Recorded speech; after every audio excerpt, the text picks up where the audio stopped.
ఒక కుటుంబం అండి, గుర్తుపెట్టుకోండి. మీకు ఏ వ్యాధి వచ్చినా, ఏ రోగం వచ్చినా, ఎరుకు వచ్చినా, ఇబ్బంది వచ్చినా, మనమందరం ఒక కుటుంబం. ఒకవేళ నువ్వు నిజంగా మాకు చెప్పలేదు ఏదైనా అయిందనుకో, సహోదరి కదా అందరికీ చెప్తా ఉన్నాను. ఏమయ్యా సంఘ బిడ్డలు ఏం చేస్తూ ఉన్నారు, సంఘ కాపురలు ఏం చేస్తూ ఉన్నారు, సేవకులు ఏం చేస్తూ ఉన్నారు, పెద్దలు ఏం చేస్తూ ఉన్నారు అని ఎవరైనా అడిగారనుకో, అప్పుడు మన దగ్గర సమాధానం ఉంటుందా?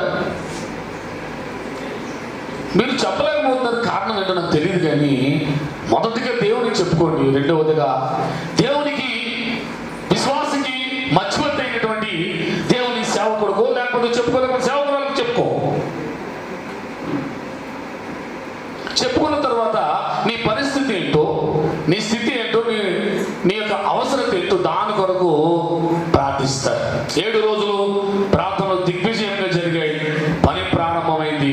అక్కడ పెత్తు భీములు వేయబడ్డాయి. దేవునికి మహిమ కలుగును గాక. ఎందరైతే 7 రోజులు వచ్చి ఒకసారి చేయి చూపించండి. 1 2 3 4 చివరికి 4 ఎత్తబడేది. ఈ మాట ఎందుకు చెప్తున్నానంటే, దేవుని పని కొరకు దగ్గరగా ఉన్న మనం ప్రతిరోజు ప్రార్థన చేయాలి. పోయిన బుధవారం కొంతమంది స్త్రీలు చక్కగా వచ్చారు. దేవునికి మహిమ కలుగును గాక. వారు ఎంతో అత్యాశక్తితో దేవుని సంఘములో ఉండి ఆ రోజు ప్రారంభమైంది. చక్కగా ప్రార్థిస్తూ ఉన్నారు. ప్రార్థించిన తర్వాత వారు అందరూ కూడా వచ్చి, మీకు యూట్యూబ్ గ్రూప్లో పెట్టాను. అందరూ వచ్చి చక్కగా అక్కడ తలొక్క ప్రార్థన చేసి నూనె పోసి అభిషేకించి ప్రార్థన చేశారు. ఈరోజు ఒక సాక్ష్యం. దేవుని పని కొరకు కొంత ధనము సమకూర్చబడ్డారు. ఒక సహోదరి 30,000, ఒక సహోదరి 2,000, ఒక సహోదరుడు 5,000, ఇంకో సహోదరు 3,000. ఇవన్నీ ఇవ్వండి. ఇవన్నీ ఇచ్చే మనస్సును, సమకూర్చే మనస్సును, ఆ మనస్సును కలిగి చేయటానికి దేవుడు ఎవరికి ఇచ్చాడు? ఇచ్చేవారికి ఇచ్చాడు. దానికి కారణం ఏంటి? వెనకాల ఏమున్నాయి? ప్రార్థన ఉంది. ఈ ప్రార్థన లేకపోతే మన ఆరోగ్యాలు బాగుండవు. ఈ ప్రార్థన లేకపోతే మన ఆత్మీయ స్థితి బాగుండదు. ఈ ప్రార్థన లేకపోతే మనము ఎదుగుదల మనకు ఉండదు. ప్రియమైనటువంటి దేవుని బిడ్డలారా, మరి సమయానికి నేను ముగిస్తాను. సమయం చూసుకోండి. నాకు ఇచ్చినటువంటి 12:15 1 గంట కల్లా నేను ముగిస్తాను. తర్వాత మళ్ళీ ఆరాధనలో కనుక వెళ్దాం. దానికంటే ముందుగా ఒక పాట పాడాలని నేను ఆశగా ఉన్నాను, కానీ మరి ఈ డ్రమ్ కూడా ఉండొచ్చు. నాని ఈ వాయిద్య గారు ఇదే బాధ. ఎక్కడున్నా వాళ్ళు ఏదో పెద్ద ప్రొఫెషనల్స్ లాగా ఆగిసిపోయినట్టుగా వాయించేసేసి అబ్బా అయిపోయింది మా పని అని చెప్పేసేసి ఎక్కడికి వెళ్ళిపోతారా? బయటికి వెళ్ళిపోతారా? ఇక్కడే కాదు, మేము పెళ్ళిళ్ళు చేస్తావా, మీటింగ్కి వెళ్తావా, ఎక్కడికి వెళ్ళినా సరే కనపడరు, ఖాళీగా కనిపిస్తుంది. నేను అనుకుంటాను ఎప్పటికైనా అది నేను నేర్చుకోవాలనిపిస్తుందా, అంత కష్టం అనమాట. అది ఎప్పటికైనా నేను నేర్చుకోవాలి అంటే వాళ్ళు రాకముందు నేనేం చేయాలి? అక్కడికి వెళ్ళి వాయిస్తాను. అప్పుడు వాళ్ళు సిగ్గుపడి వస్తారేమో. ఎక్కడున్నా చూడవా, ఈ డ్రమ్ కొట్టు అయిపోయి ఇద్దరు ఉన్నారు. ఇందాక పని తీసుకొచ్చాడు, దొరబాబులాగా వచ్చాడు. ఇందాక బయటికి వెళ్ళాడు. అడిగితే ఏమన్నా తెలుసా? మరి వీడి నువ్వు వేసుకున్నది ఏంటి? స్వెటర్. ఎప్పుడు వేసుకోవాలి స్వెటర్? మరి ఉదయం స్వెటర్ వేసుకుంటే వేడి చేయాలా? వాడికి చెప్పాను నేను, అరే నువ్వు స్వెటర్ వేసుకున్నా కదా, మార్చుకురా. నేను అయితే అప్పుడు వెళ్ళి వస్తాను కదా. ఎలా వెళ్ళిపోయి మళ్ళీ దేవుని వెళ్ళాలి. ఇవన్నీ ఎందుకు చెప్తున్నానంటే, కొన్ని విషయాలు మీకు తెలియాలి. వాటి 10 మందిలో హెచ్చరించినప్పుడు వాళ్ళకు కొంత బియ్యము ఉంటుంది. వెళ్ళకూడదాము, వెళ్తే మా పాస్టర్ గారు ఏం చేస్తారు? అయ్యి బాబు చెప్పేస్తాడు బాబు మా కొరకు, మళ్ళీ మేము ఇక్కడి నుంచి కదలకూడదు అని అనుకుంటారు. ప్రియమైనటువంటి దేవుని పెట్టారు. ఒక పాట పాడదాం. ఎవరన్నా వాయించి కార్లు ఉన్నారా? అంతా రైట్. ప్రేమా పూర్ణుడా, స్నేహశీలుడా, విశ్వనాథుడా, విజయ వీరుడా, మందున్న సర్వలోకమందున్న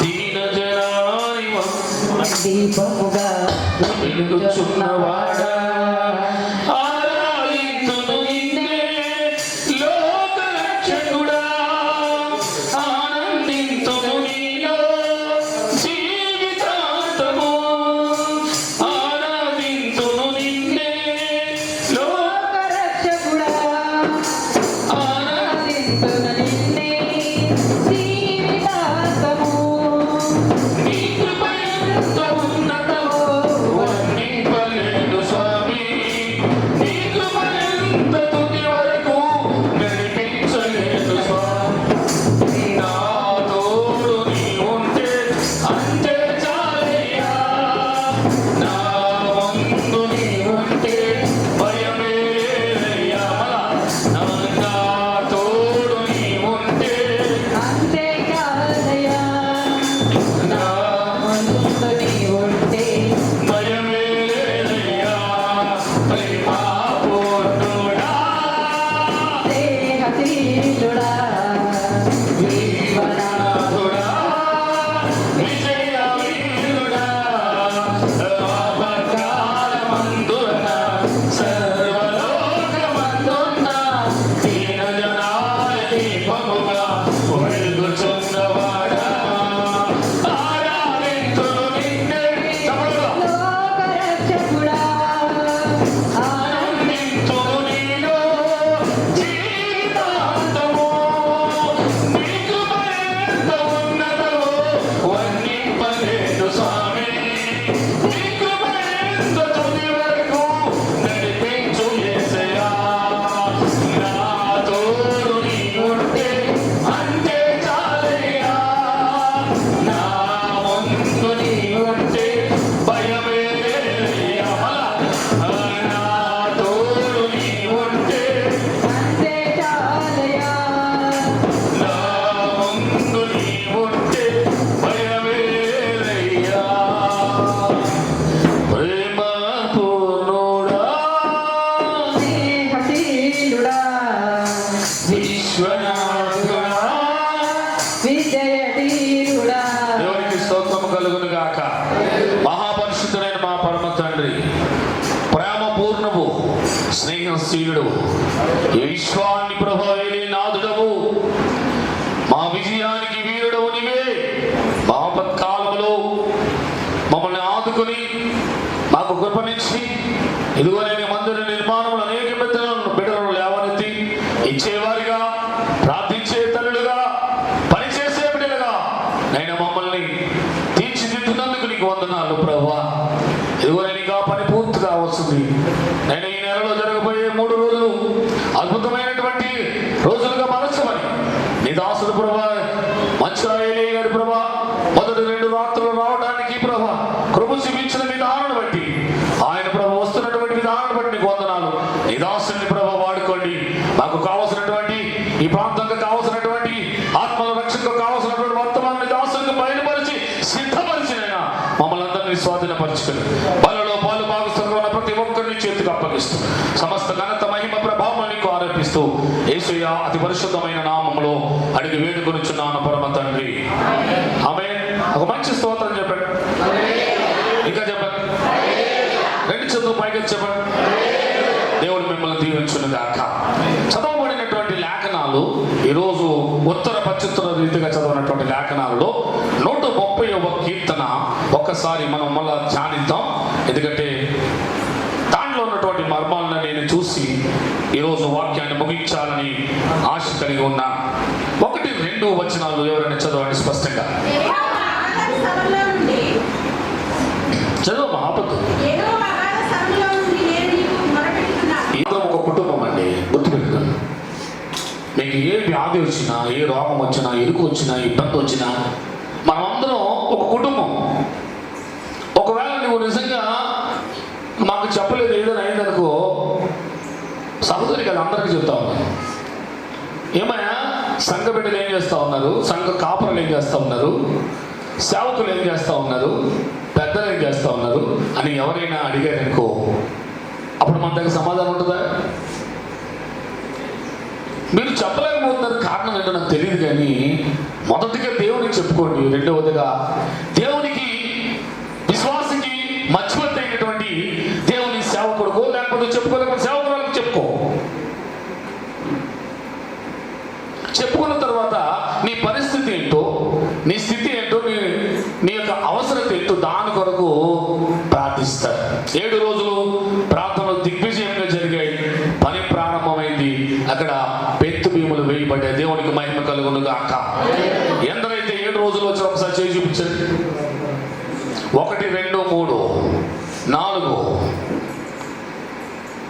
చివరికి 4 ఎత్తబడేది. ఈ మాట ఎందుకు చెప్తున్నానంటే, దేవుని పని కొరకు దగ్గరగా ఉన్న మనం ప్రతిరోజు ప్రార్థన చేయాలి. పోయిన బుధవారం కొంతమంది స్త్రీలు చక్కగా వచ్చారు. దేవునికి మహిమ కలుగును గాక. వారు ఎంతో అత్యాశక్తితో దేవుని సంఘములో ఉండి ఆ రోజు ప్రారంభమైంది. చక్కగా ప్రార్థిస్తూ ఉన్నారు. ప్రార్థించిన తర్వాత వారు అందరూ కూడా వచ్చి, మీకు యూట్యూబ్ గ్రూప్లో పెట్టాను. అందరూ వచ్చి చక్కగా అక్కడ తల ఒక్క ప్రార్థన చేసి నూనె పోసి అభిషేకించి ప్రార్థన చేశారు. ఈరోజు ఒక సాక్ష్యం. దేవుని పని కొరకు కొంత ధనము సమకూర్చబడ్డారు. ఒక సహోదరి 30,000, ఒక సహోదరి 2,000, ఒక సహోదరుడు 5,000, ఇంకో సహోదరు 3,000. ఇవన్నీ ఇవ్వండి. ఇవన్నీ ఇచ్చే మనస్సును, సమకూర్చే మనస్సును, ఆ మనస్సును కలిగి చేయటానికి దేవుడు ఎవరికి ఇచ్చాడు?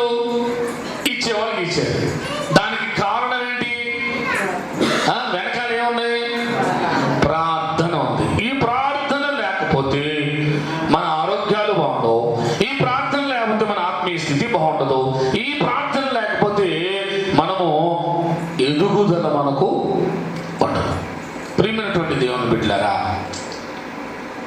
మరి సమయానికి నేను ముగిస్తాను. సమయం చూసుకోండి. నాకు ఇచ్చినటువంటి 12:15 1 గంట కల్లా నేను ముగిస్తాను. తర్వాత మళ్ళీ ఆరాధనలో కనుక వెళ్దాం. దానికంటే ముందుగా ఒక పాట పాడాలని నేను ఆశగా ఉన్నాను. కానీ మరి ఈ డ్రమ్ కూడా ఉండొచ్చు. నాని అడి ఈ వాయిద్య గారు ఇదే బాధ. ఎక్కడున్నా వాళ్ళు ఏదో పెద్ద ప్రొఫెషనల్స్ లాగా ఆగిసిపోయినట్టుగా వాయించేసేసి అబ్బా అయిపోయింది మా పని అని చెప్పేసేసి ఎక్కడికి వెళ్ళిపోతారా? బయటికి వెళ్ళిపోతారా? ఇక్కడే కాదు, మేము పెళ్ళిళ్ళు చేస్తావా, మీటింగ్కి వెళ్తావా, ఎక్కడికి వెళ్ళినా సరే కనపడరు, ఖాళీగా కనిపిస్తాయి. నేను అనుకుంటాను ఎప్పటికైనా అది నేను నేర్చుకోవాలనుకుంటున్నా. అంత కష్టం అనమాట. అది ఎప్పటికైనా నేను నేర్చుకోవాలి. అంటే వాళ్ళు రాకముందు నేనేం చేయాలి? అక్కడికి వెళ్ళి వాయిస్తాను. అప్పుడు వాళ్ళు సిగ్గుపడి వస్తారేమో. ఎక్కడున్నా చూడవా, ఈ డ్రమ్ కొట్టు అయిపోయి 2 ఉన్నారు. ఇందాక పని తీసుకొచ్చాడు, దొరబాబులాగా వచ్చాడు. ఇందాక బయటికి వెళ్ళాడు. అడిగితే ఏమన్నా తెలుసా? మరి ఏంటి నువ్వు వేసుకున్నది ఏంటి? స్వెటర్. ఎప్పుడు వేసుకోవాలి స్వెటర్? మరి ఉదయం స్వెటర్ వేసుకుంటే వేడి చేయలే? వాడికి చెప్పాను నేను, అరే నువ్వు స్వెటర్ వేసుకున్నా కదా మార్చుకురా. నేను అయితే అప్పుడు వెళ్ళి వస్తాను కదా. ఎలా వెళ్ళిపోయి మళ్ళీ దేవుని వెళ్ళాలి. ఇవన్నీ ఎందుకు చెప్తున్నానంటే కొన్ని విషయాలు మీకు తెలియాలి. వాటి 10 మందిలో హెచ్చరించినప్పుడు వాళ్ళకు కొంత బియ్యము ఉంటుంది. వెళ్ళకూడదాము, వెళ్తే మా పాస్టర్ గారు ఏం చేస్తారు? అయ్యి బాబు చెప్పేస్తాడు బాబు మా కొరకు, మళ్ళీ మేము ఇక్కడి నుంచి కదలకూడదు అని అనుకుంటారు. ప్రియమైనటువంటి దేవుని పెట్టారు. ఒక పాట పాడదాం. ఎవరన్నా వాయించి కార్లు ఉన్నారా? అంతా రైట్. ప్రేమా పూర్ణుడా, స్నేహశీలుడా, విశ్వనాథుడా, విజయ వీరుడా, ఆపత్కాలమందున్న సర్వలోకమందున్న దీనజనాని దీపముగా వెలుగుచున్నవాడా,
విజయానికి వీరుడవు నీవే. మా ఆపత్కాలంలో మమ్మల్ని ఆదుకుని మాకు కృపనిచ్చి ఇదిగో నేను మందిర నిర్మాణంలో అనేక బిడ్డలను లేవనెత్తి ఇచ్చేవారిగా, ప్రార్థించే తల్లులుగా, పనిచేసే బిడ్డలుగా నేను మమ్మల్ని తీర్చిదిద్దునందుకు నీకు వందనాలు ప్రభువా. ఇదిగో నేను ఇంకా పని పూర్తిగా వస్తుంది. నేను ఈ నెలలో జరగబోయే 3 రోజులు అద్భుతమైనటువంటి రోజులుగా మలచమని నీ దాసుడు ప్రభువా మంచిరాయలే గారి ప్రభువా మొదటి 2 రాత్రులు రావడానికి ప్రభువా కృప చూపించిన విధానాన్ని బట్టి, ఆయన ప్రభు వస్తున్నటువంటి విధానాన్ని బట్టి నీకు వందనాలు. నీ దాసుని ప్రభు వాడుకోండి. మాకు కావలసినటువంటి ఈ ప్రాంతంలో కావలసినటువంటి ఆత్మల రక్షణకు కావలసినటువంటి వర్తమానాన్ని దాసులకు బయలుపరిచి సిద్ధపరిచినైనా మమ్మల్ని అందరినీ స్వాధీనపరచుకుని పనులలో పాలు భాగస్థులుగా ఉన్న ప్రతి ఒక్కరిని చేతికి అప్పగిస్తూ సమస్త ఘనత మహిమ ప్రభావం నీకు ఆరోపిస్తూ యేసయ్య అతి పరిశుద్ధమైన నామములో అడిగి వేడుకొనుచున్నాను పరమ తండ్రి. ఆమేన్. ఒక మంచి స్తోత్రం చెప్పండి. ఇంకా చెప్పండి. 2 చేతులు పైకి చెప్పండి. దేవుడు మిమ్మల్ని దీవించును గాక. చదవబడినటువంటి లేఖనాలు ఈరోజు ఉత్తర పశ్చిమ రీతిగా చదవనటువంటి లేఖనాలలో 130వ కీర్తన ఒక్కసారి మనం మళ్ళా ధ్యానిద్దాం. ఎందుకంటే దాంట్లో ఉన్నటువంటి మర్మాలను నేను చూసి ఈరోజు వాక్యాన్ని ముగించాలని ఆశ కలిగి ఉన్నాను. 1-2 వచనాలు ఎవరైనా చదవండి స్పష్టంగా. చదువు ఆపద్దు.